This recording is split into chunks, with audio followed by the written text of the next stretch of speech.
Bengaluru to Hyderabad, Hyderabad to Amaravati, Amaravati to Chennai greenfield హైవేలతో పాటు bullet ట్రైన్లు కూడా ఈరోజు మన కేంద్ర ప్రభుత్వాన్ని సూత్రప్రాయంగా ఒప్పింపజేయడం జరిగింది.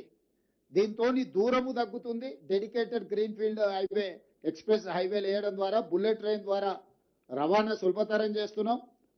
భారతదేశంలో సముద్రపు ఒడ్డు లేని రాష్ట్రం తెలంగాణ రాష్ట్రం.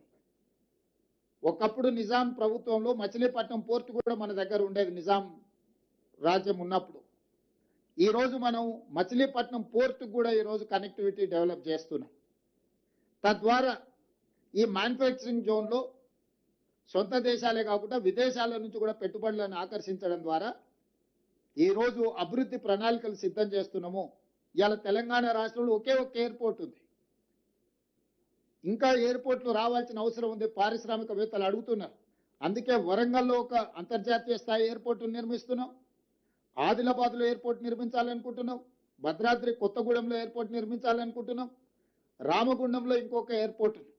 అంటే రాబోయే రోజుల్లో తెలంగాణ రాష్ట్రానికి అదనంగా 4 కొత్తగా ఎయిర్పోర్టులు మనం తెస్తున్నాము.